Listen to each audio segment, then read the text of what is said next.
Siapa saja yang mengaku sebagai cucu baginda Nabi ingin dipercaya, silahkan adakan tes DNA dan kita akan percaya kalau DNA-nya sesuai dengan DNA orang Arab, sesuai dengan DNA Bani Hashim, sesuai dengan DNA daripada Bani Abi Talib, ayah daripada Sayyidina Ali karramallahu wajhah.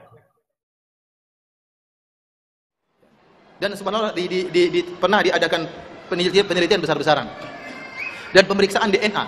Antum bisa cari di YouTube ya, kalau antum bisa bahasa Arab, antum coba tulis tentang DNA. Jadi ada seorang keluar di televisi, dia pakar dalam masalah DNA. Dia menukilkan tentang ahli DNA dari yang ada di dunia ini, yang menukil tentang jenis-jenis DNA. Setiap misalnya DNA-nya orang India ada rumusnya, DNA-nya orang Asia ada rumusnya, DNA-nya orang Arab ada rumusnya, DNA-nya orang Persia ada rumusnya. Maka dia berkesimpulan, kalau orang keturunan Nabi ya, harus punya DNA Arab. Setelah diambil beberapa sampel dari Habib-Habib Syiah, ternyata DNA-nya rumusnya DNA orang Persia. Nah, ini repot.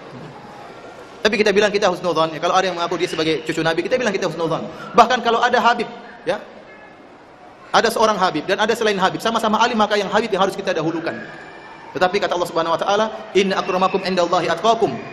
Dan bahwasanya yang paling bertakwa di sisi Allah dan yang paling mulia di sisi Allah yang paling bertakwa. Justru karena kecintaan kita kepada keturunan Nabi, kalau memang itu keturunan Nabi, maka kita nasihati mereka agar kembali kepada ajaran leluhur mereka. Dan ini yang dilakukan oleh para Habib-Habib Wahabi. Dalam buku saya Kritik Terhadap Sang Habib, saya sebutkan bagaimana para Habib-Habib Wahabi menasihati Habib-Habib Sufi agar meninggalkan bid'ah Maulid Nabi sallallahu alaihi wasallam. Jadi ada Habib Sufi, ada Habib Wahabi, ada Habib apa? Syiah. Antum ikut yang mana?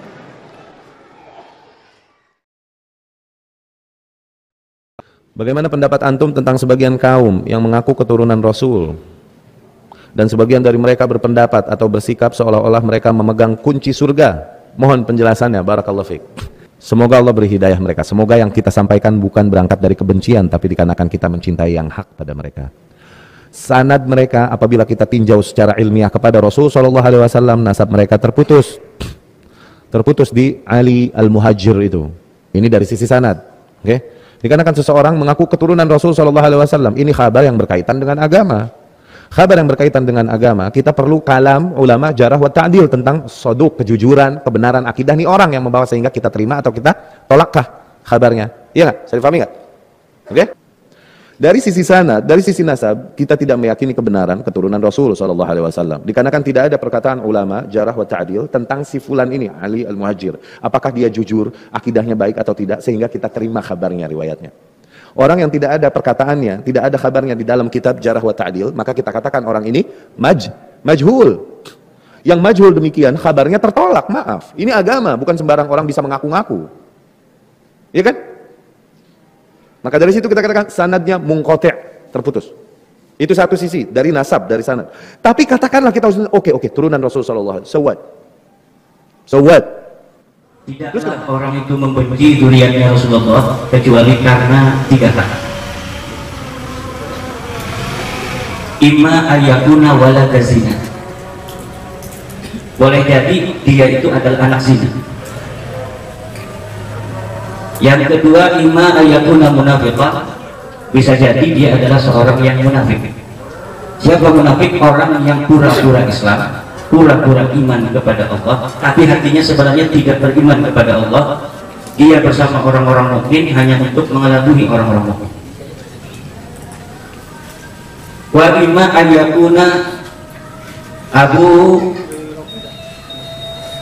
jama'u mahu fi ghairi kufri, atau ayahnya ketika berhubungan dengan ibunya dalam keadaan tidak suci, ibunya dalam keadaan haid, kemudian dari hubungan itu jadi dia.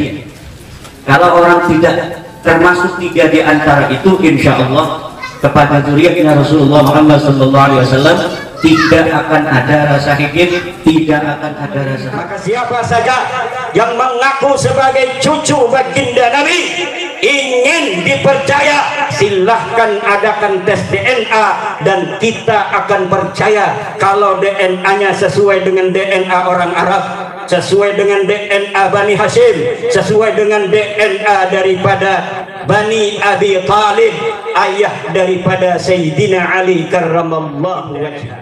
Kalau secara silsilah dari kitab-kitab yang terpercaya dia terkonfirmasi sebagai cucu baginda Nabi, baru kita percaya dia sebagai cucu baginda Nabi. Apalagi kalau berani tes DNA seperti keturunan daripada Syekh Abdul Qadir. Kita mesti paham dulu bahwasanya khilafah itu memang cara untuk thubutin nasab. Dan khilafah, jadi melihat kemiripan itu tidak sekuat DNA. DNA sangat kuat sekali. Lebih kuat daripada khilafah. Akan tetapi yang nomor 4 ini kan, yang pertama kan zawaju sahih, iqrar, kemudian syahadah. Bayinah atau syahadah, sama saja. Bayinah itu syahadah, sama. Yang keempat adalah khilafah atau himdun nawawi atau DNA ini. Yang keempat ini adalah cara yang paling lemah daripada kaifiyatu thubutin nasab. Karena dia itu lemah, dia tidak bisa untuk digunakan untuk thubutin nasab kecuali fi halatin khosoh, dalam konteks-konteks tertentu.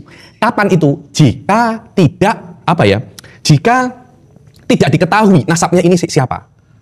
Contohnya ada Sunan Gelut ini, Syekh Sabit Abil Fadl. Kita tidak mengetahui dia nasabnya siapa. Bin siapa kita tidak tahu. Dan itu masih masih kecil. Kemudian ada orang yang mengklaim Sabit adalah anak saya. Oh, ini adalah anak saya. Ketika itu ada 2 orang yang mengklaim bahwasanya Sabit itu anaknya, satunya Abdul Khalik, satunya Abdul Jabbar. Lah ini saling mengklaim. Ini Sabit bin Abdul Khalik atau Sabit bin Abdul Jabbar dalam konteks ya. Kita tidak tahu siapa ayahnya. Kalau sudah tahu ayahnya siapa, loh Sabit ini bin Hasan kok. Kemudian ada 2 orang mengklaim ini adalah anak saya, tidak boleh. Apa guys teman dia kok sampai diklaim banyak orang itu? Kita tanya, mungkin dia penjual Maduna gitu.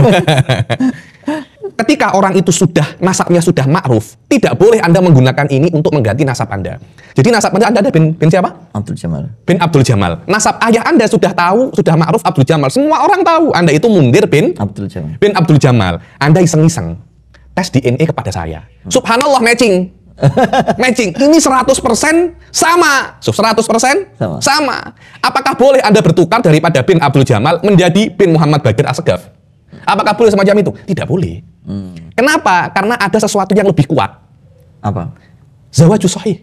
Ada pernikahan yang sahih disaksikan oleh banyak orang. Ayah Anda menikah tahun 80, Anda lahir 5 tahun setelah menikah dalam kurun waktu pernikahan, dan itu mungkin. Ketika seorang anak lahir di dalam di dalam zona pernikahan yang mungkin istri itu untuk mengandung anak dalam pernikahan, maka Anda nasab kepada suaminya, kepada suami perempuan tersebut. Walaupun dia tidak mau, aku mau dua anak iki, itu urusanmu. Karena Anda sudah menikah dengan ibu saya, dan saya lahir di dalam kurun pernikahan itu. Saya adalah anak Anda, walaupun Anda tidak mengaku. Walaupun Anda tidak mengakui. Itu yang namanya zawaju sahih, dan itu yang paling kuat. Tidak bisa dinafikan hanya dengan khilafah atau dengan DNA. Tiba-tiba, loh, ada orang qaif daripada Bani Mudlij mengatakan, wah, kok antara Sabit Abil Fadl sama Mundir kok ada kemiripan? Jangan-jangan Anda ini Mundir bin Abdul Jabbar atau Sabit bin Abdul Jamal, apa semacam itu? Tidak bisa. Kenapa? Karena sudah masyhur dari awal, bapak Anda berbeda, bapak Anda juga berbeda, dan semua menyaksikan pernikahannya, walaupun tidak menyaksikan perjimaannya ya, tapi menyaksikan pernikahannya kan. Cukup itu untuk menisbatkan anak yang turun daripada kurun waktu pernikahan ini adalah anak laki-laki tersebut. Jadi tidak bisa, yuk kita tes DNA yuk. Ternyata Anda DNA sama dengan saya. Ya sudah, Anda asegap saja. Tidak bisa. Terus bagaimana hujjatun syar'iyah ini yang diberikan oleh Allah bahwasanya nasab yang paling kuat dengan zawaju sahih. Kalau hanya dengan DNA Anda menjadi asegab, kita secara otomatis menafikan pernikahan sahih itu.